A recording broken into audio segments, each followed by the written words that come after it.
வந்து மிகப்பெரிய ஒரு இந்த உலகமே வந்து அதாவது இந்த உலகம் வந்து மண்ணை விடிச்சு மொத்த மக்கள் உள்ள போவான்னு இல்லை. மேலே இருக்கும்போது மக்கள் எல்லாம் செத்துருவாங்க பிறகு. அந்த அளவுக்கு வன்முறையும் அராஜகமும் குடியும் என்னென்ன பண்ண முடியுமோ அவ்வளவும் நடக்கிறாங்க. ஒரே வந்து தமிழ்நாடு அழுகையின் மூலமா தான் போயிங்குது. பார்க்கும்போது ஒரு டிவியை பார்க்க முடியல, செல்லை பார்க்க முடியல, ஒரு இன்ஸ்டாகிராமை பார்க்க முடியல, ஒரு யூடியூபை பார்க்க முடியல, சோசியல் மீடியா எதுவுமே தொட முடியல, பார்க்க முடியல. அந்த அளவுக்கு இன்னைக்கு வந்து மிகப்பெரிய வந்து வன்முறையும் இது என்ன போர்க்களமா இல்ல தமிழ்நாடா? இது அமைதிக்களமா? ஒண்ணுமே புரியல. திமுக வந்தாலும் ஒண்ணு சொன்னாங்க. அதிமுக வந்து சொன்னாங்க. இப்ப விஜய் சார் வந்து இது மாரி நடந்தா என்ன ஆவறது? அதாவது இப்ப பாத்தீங்கன்னா, நம்ப இப்ப கொஞ்சம் கொஞ்சம் பாத்தீங்கன்னா, ஒரு மேடையில வந்து திருமாவளவன் ஐயா அவர்கள் வந்து ஒரு ஒரு மீட்டிங்ல பேசுறாரு. போன் வந்து வாய் உள்ள வச்சு போட்டாரு பாருங்க. அதே மாரி மனச வந்து எவ்வளவு பெரிய போராட்டங்கள்லாம் தாண்டி வந்திருப்பாரு. எவ்வளவு பெரிய பிரச்சனைக்கு தாண்டி வந்திருப்பாரு. இன்னைக்கு அதாவது மிகப்பெரிய போராளிகளை பார்த்த மனுஷன் இன்னைக்கு வந்து ரீல்ஸ் ரீல்ஸ் முகத்தால வந்து போட்டோ எடுத்து நம்ம குரூப்ல போட்டோம்னா பல லட்சம் வியூஸ் போகும், ஃபாலோவர்ஸ் சொல்லிட்டு போட்டோ எடுக்கிறாங்க. அவரு அதே மாதிரி ஐயா பாமக தலைவர் ஐயா அன்புமணி ஐயா அவர் இருந்தாலும் அதேதான். விஜய் சார் வந்தாலும் அதேதான். இது இன்னைக்கு வந்து மக்கள் வந்து யாரும் வந்து போராளி கிடையாது. ரீல்ஸ் போராளி. உனக்கு அதிக ஃபாலோவர்ஸ் வேணும், எனக்கு அதிக வியூஸ் வேணும். அதே மாதிரி இந்த உலகம் வந்து மாறி குட்டிச்சேரா முடியுது. அன்புமணி ஐயா ஆகட்டும், இல்ல அது பேர் என்னது உதயநிதி ஸ்டாலின் ஆகட்டும், ஐயா ஆகட்டும், இல்ல அதே மாதிரி சிஎம் சார் ஆகட்டும், அதே மாதிரி யாரு எந்த நடிகர் யாரு வந்தாலும் இது என்ன உங்களுக்கு அசிங்கமா இல்லையா? உலகத்துல எப்படிப்பட்ட போராளி அப்பா வாழ்க்கை போய் திரும்பி பாருங்க. இப்ப இருக்கிற வந்து 2K கிட்ஸ் ஜென்ஸ் புரியுதுங்களா? ஜென்சி நீங்க கிட்ஸ் எல்லாம் போய் பாருங்க. 2K கிட்ஸ் எல்லாம் போய் பாருங்க.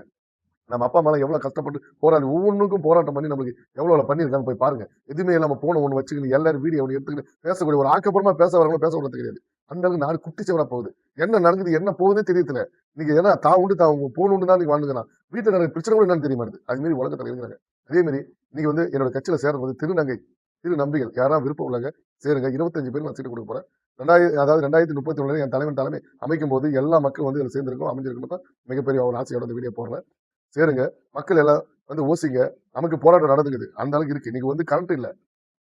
திமுக ஆட்சியை விட இன்னைக்கு விஜய் சார் ஆட்சியில வந்து கரண்ட் இல்ல. படுக்க முடியல, தூங்க முடியல. எல்லாம் கஷ்டப்படுறாங்க. பணம் உள்ளவங்க இன்வெர்டர் வச்சு யூஸ் பண்றாங்க. பணம் இல்லாத ஏழை மக்கள் என்ன பண்றது? ஒண்ணுமே அவங்க வீட்டு வேலை செஞ்சுட்டு, ரோட்டு வேலை செஞ்சுட்டு, ரோட்டு வியாபாரம் பண்ணிட்டு கஷ்டப்பட்டு நைட்ல தூங்கலான்னு வரவங்களுக்கு இது நிலைமை ஏற்பட்ட இப்படி தூங்க முடியும். உங்களை நம்பி தான் ஓட்டு போட்டுருக்காங்க. அதுக்கு முன்னாடி கரண்ட் போன் பண்ணா அடுத்த 10 நிமிஷம் கரண்ட் வரும். இப்ப 1 ஹவர் போன் எடுக்கிறது ஆள் கிடையாது. எவ்வளவு பிரச்சனைகள். இந்த பிரச்சனைகள் எல்லாம் சால்வ் பண்ணா என் தலைவர் அஜித்குமார் தான். இந்த ரீல்ஸோட ஆட்சி தான் நடக்குது. சட்டமன்றத்தில் ரீல்ஸ், வெளிவந்தா ரீல்ஸ், நடந்தா ரீல்ஸ், போனா ரீல்ஸ், ஒன்னா ரீல்ஸ், இது மாதிரி வந்து விஜய் சார் வந்து நம்ம வந்து சினிமாவில் பார்க்க வேண்டிய அவசியம் இல்லை. தினம் நம்ம சினிமாவை நினைச்சு அவர் பார்த்துக்கிறோம். புரியுதுங்களா? அதாவது திமுக குறை சொல்லி ஆட்சிக்கு வந்த நீங்க திமுக குறை சொல்லி இருக்காதீங்க. ஏன்னா திமுக ஆட்சி முடிஞ்சு போச்சு. அதனால திமுக ஆட்சி வந்து குறை சொல்லவே கூட பேசவே தேவையில்லைன்ற அவங்க வரும்போது எலெக்ஷன் வரும்போது பேசுங்க. இப்ப உங்களுக்கு கடமையை ஒழுங்கா ஆற்றுற இந்த பிரச்சனை வராது. தயவுசெய்து வந்து செத்தவங்களுக்கு வேலை கொடுத்தவரை அவங்க எதனா பணம் கொடுத்து செட்டில்மெண்ட் பண்ணுங்க, தப்பு கிடையாது. நாங்க கொடுக்க வேணாம் சொல்லல. ஆனா அந்த பணத்தை எப்படி கொடுக்குறோம், என்ன பண்றதா மேட்ரு. அதை விட்டு படிச்சு இல்லைன்னா நாங்களும் எங்க படுத்து வயசு வந்து 40 வயசு கடந்து வரப்போகுது. இதுவே கவர்மெண்ட் ஜாப் எத்தனை பேர் அவங்களுக்கு எத்தனை பேர் இருக்கான், நாட்டுக்குள்ளா இருக்கான், வேலை இல்லாம இருக்கான்.